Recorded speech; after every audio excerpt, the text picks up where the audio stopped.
Hello friends, one step to success channel में आपका स्वागत है। आज हम 6th क्लास की ज्योग्राफी का 4th चैप्टर देखेंगे, पृथ्वी के प्रमुख परिमंडल, जिसमें हम भूमंडल, जलमंडल, वायुमंडल तथा जैवमंडल आदि के विषय में पढ़ेंगे। आइए देखते हैं। भूमंडल, जिसे लिथोस्फीयर भी कहा जाता है, पृथ्वी का ठोस भाग होता है, जैसे महाद्वीप। पृथ्वी की सतह को दो मुख्य भागों में बांटा गया है, बड़े स्थलीय भूभाग जिन्हें महाद्वीप तथा बड़े जलाशय जिन्हें महासागरीय बेसिन के नाम से जाना जाता है। सबसे ऊंची पर्वत चोटी माउंट एवरेस्ट है, जो समुद्र तल से 8,848 मीटर ऊपर है। जलमंडल, हाइड्रोस्फीयर की बात करें तो यह जल से ढका हुआ भाग होता है, जैसे महासागर। दुनिया के सभी महासागर एक दूसरे से जुड़े हैं। समुद्र जल का स्तर हर जगह समान होता है। भूमि की ऊंचाई समुद्र के तल से मापी जाती है, जिसे शून्य के रूप में लिया जाता है। वायुमंडल, एटमॉस्फेयर की बात करें तो यह गैसों का एक आवरण होता है, जो पृथ्वी को चारों ओर से घेरे हुए है, जिसमें ऑक्सीजन, नाइट्रोजन, कार्बन डाइऑक्साइड तथा अन्य गैसें भी पाई जाती हैं। इनकी डिटेल हम आगे चैप्टर में पढ़ेंगे। सैममंडल, बायोस्फीयर की बात करें तो स्थल मंडल, वायुमंडल तथा जलमंडल के बीच का भाग सैममंडल कहलाता है, जहां पर हम निवास करते हैं। विश्व को 7 महाद्वीपों में विभाजित किया गया है। एशिया, यूरोप, अफ्रीका, उत्तरी अमेरिका, दक्षिण अमेरिका, ऑस्ट्रेलिया तथा अंटार्कटिका। बारूदी सुरंग का एक बड़ा हिस्सा उत्तरी गोलार्ध में स्थित है। एशिया महाद्वीप की बात करें तो यह सबसे बड़ा महाद्वीप है, जो पूर्वी गोलार्ध में स्थित है। पृथ्वी के कुल क्षेत्रफल के 1/3 भाग में फैला हुआ है तथा एशिया महाद्वीप से कर्क रेखा होकर गुजरती है। आगे देखते हैं। एशिया के पश्चिम में यूराल पर्वत है, जो एशिया को यूरोप से अलग करता है। यूरेशिया यूरोप और एशिया का संयुक्त भूभाग है, जिसे यूरेशिया कहा जाता है। वहीं यूरोप महाद्वीप की बात करें तो यह एशिया के पश्चिम में स्थित है। आर्कटिक वृत्त इससे होकर गुजरता है। यह 3 तरफ से जल से घिरा हुआ है। अफ्रीका महाद्वीप की बात करें तो यह दूसरा बड़ा महाद्वीप है। भूमध्य रेखा, जो 0 डिग्री अक्षांश, इस महाद्वीप के मध्य से होकर गुजरती है। इसका बड़ा हिस्सा उत्तरी गोलार्ध में स्थित है। ये अफ्रीका महाद्वीप एकमात्र ऐसा महाद्वीप है जिससे कर्क रेखा, विषुवत रेखा तथा मकर रेखा तीनों रेखा गुजरती हैं। सहारा रेगिस्तान, अर्थात विश्व का जो सबसे गर्म रेगिस्तान है, वह अफ्रीका महाद्वीप में स्थित है। अफ्रीका महाद्वीप चारों ओर से समुद्र व महासागरों से घिरा हुआ है। विश्व की सबसे लंबी नदी नील नदी अफ्रीका से होकर गुजरती है। उत्तरी अमेरिकी महाद्वीप को देखें तो यह विश्व का सबसे बड़ा तीसरा महाद्वीप है। यह दक्षिण अमेरिका से एक सक्रिय स्थल से जुड़ा है, जिसे पनामा जल स्थल संधि कहते हैं। यह महाद्वीप पूरी तरह से उत्तरी एवं पश्चिमी गोलार्ध में स्थित है। यह 3 महासागरों से घिरा है, जो पश्चिम में प्रशांत महासागर, पूर्व में अटलांटिक महासागर तथा उत्तर में आर्कटिक महासागर स्थित है। यह महाद्वीप पूरी तरह उत्तरी व पश्चिमी गोलार्ध में स्थित है। आगे देखते हैं।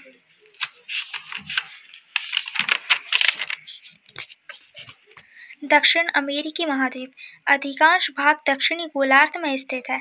यह विश्व की सबसे लंबी पर्वत श्रृंखला एंडीज इसके उत्तर से दक्षिण की ओर फैली है। यहाँ विश्व की सबसे बड़ी नदी अमेज़न बहती है। इसके पूर्व में अटलांटिक महासागर तथा पश्चिम में प्रशांत महासागर स्थित है। ऑस्ट्रेलिया महाद्वीप की बात करें तो यह विश्व का सबसे छोटा महाद्वीप है, जो पूरी तरह से दक्षिणी गोलार्ध में स्थित है तथा चारों तरफ से महासागरों तथा समुद्र से घिरा है। इसे द्वीपीय महाद्वीप भी कहा जाता है। अंटार्कटिका एक महाद्वीप है, जो तथा दक्षिणी गोलार्ध में स्थित है। दक्षिणी गोलार्ध इसके मध्य में स्थित है। क्योंकि यह दक्षिणी ध्रुव क्षेत्र में स्थित है, इसलिए हमेशा बर्फ से ढका रहता है। अंटार्कटिका महाद्वीप में स्थायी मानव निवास नहीं है, परंतु यहाँ अनेक देशों के शोध केंद्र अवश्य स्थित हैं, जैसे भारत का शोध संस्थान मैत्री भारती यहाँ पर स्थित है। विश्व का सबसे गहरा भाग प्रशांत महासागर का मेरियाना गर्त है, जिसकी गहराई 11,022 मीटर है। आगे देखें तो ग्रीक भाषा के कुछ शब्दों का हिंदी अनुवाद देखते हैं, जैसे लिथास अर्थात पत्थर, एटमास मतलब बाष्प, रूडर मतलब जल तथा वायुस यानी जीवन। जलमंडल की बात करें तो पृथ्वी को नीला ग्रह कहा जाता है, क्योंकि इसके 71% भाग पर जल पाया जाता है, वहीं 29% भाग स्थल है। जलमंडल में जल के सभी रूप स्थित हैं: महासागर, नदियाँ, झीलें, हिमनदियाँ, भूमिगत जल, वायुमंडल की जलवाष्प आदि। पृथ्वी पर पाए जाने वाले जल का 97% भाग महासागरों से प्राप्त होता है, परंतु यह जल लवणीय होता है, अर्थात यह जल पीने योग्य नहीं होता है। शेष जल बर्फ की परतों, हिमनदियों, भूमिगत जल के रूप में प्राप्त होता है। अलवणीय जल की कुल मात्रा अर्थात पीने योग्य जल की मात्रा 2.5% है। इसी कारण नीले ग्रह में पानी की कमी महसूस की जा रही है। महासागरों की बात करें तो महासागर जलमंडल के मुख्य भाग हैं, आपस में जो जुड़े हुए हैं। महासागरीय जल हमेशा गतिशील रहता है। तरंगें, ज्वार भाटा तथा महासागरीय धाराएं महासागरीय जल की 3 मुख्य गतियां हैं। बड़े से छोटे आकार के आधार पर महासागरों 5 महासागर प्रमुख हैं, जिसमें प्रशांत महासागर, अटलांटिक महासागर, हिंद महासागर, दक्षिणी महासागर तथा आर्कटिक महासागर। आगे देखते हैं प्रशांत महासागर। यह विश्व का सबसे बड़ा महासागर है, जो पृथ्वी के 1/3 भाग पर फैला हुआ है। पृथ्वी का सबसे गहरा भाग मेरियाना गर्त प्रशांत महासागर में स्थित है। प्रशांत महासागर वृत्ताकार है। एशिया, ऑस्ट्रेलिया, उत्तर एवं दक्षिण अमेरिका इसके चारों ओर स्थित है। अटलांटिक महासागर की बात करें तो यह विश्व का दूसरा सबसे बड़ा महासागर है, जो अंग्रेजी भाषा के एस आकार का है। इसकी तटरेखा बहुत अधिक तंतुरित है। यह अनियमित एवं तंतुरित तटरेखा प्राकृतिक पोताशियों एवं पत्तनों के लिए आदर्श स्थिति है। व्यापार की दृष्टि से सबसे व्यस्त महासागर है अटलांटिक महासागर। हिंद महासागर की बात करें तो इसका नाम भारत के नाम पर रखा गया है। इसका आकार त्रिभुजाकार है। हिंद महासागर के उत्तर में एशिया महाद्वीप, पश्चिम में अफ्रीका महाद्वीप तथा पूर्व में ऑस्ट्रेलिया महाद्वीप स्थित है। दक्षिणी महासागर जो अंटार्कटिका महाद्वीप को चारों ओर से घेरता है। यह अंटार्कटिका महाद्वीप के उत्तर की ओर 60 डिग्री दक्षिणी अक्षांश तक फैला है। आर्कटिक महासागर की बात करें तो यह उत्तरी ध्रुव वृत्त में स्थित है। यह प्रशांत महासागर से छिछले जल वाले एक सक्रिय भाग से जुड़ा है, जिसे बेरिंग जल संधि के नाम से जाना जाता है। वायुमंडल की बात करें तो यह गैसों, धूल कणों, जल वाष्प का मिश्रण होता है। पृथ्वी चारों ओर से गैसों की एक परत से घिरी हुई है, जिसे वायुमंडल कहा जाता है। वायुमंडल 1600 किलोमीटर की ऊंचाई तक फैला है। वायुमंडल को उसके घटकों, तापमान तथा अन्य के आधार पर 5 परतों में विभाजित किया गया है, जिसमें क्षोभ मंडल, समताप मंडल, मध्यम मंडल, आयन मंडल तथा बहिर्मंडल। वायुमंडल मुख्यतः ऑक्सीजन और नाइट्रोजन से बना है, जो कि साफ और शुष्क हवा का 99% है। ऑक्सीजन जिसमें 21% है, जो सांस लेने के लिए आवश्यक है। वहीं वायुमंडल में नाइट्रोजन की मात्रा 78% है, जो प्राणियों में वृद्धि के लिए आवश्यक है।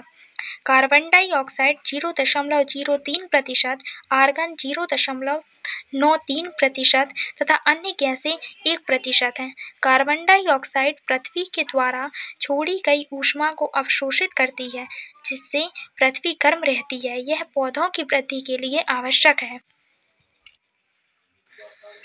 ऊंचाई के साथ वायुमंडल के घनत्व में कमी आती है। यह समुद्री तल पर सबसे अधिक होता है। ऊंचाई के साथ तापमान भी घटता है।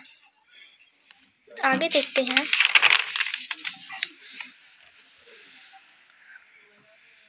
वायु उच्च दाब से निम्न दाब की ओर बहती है। इस गतिशील वायु को पवन कहा जाता है।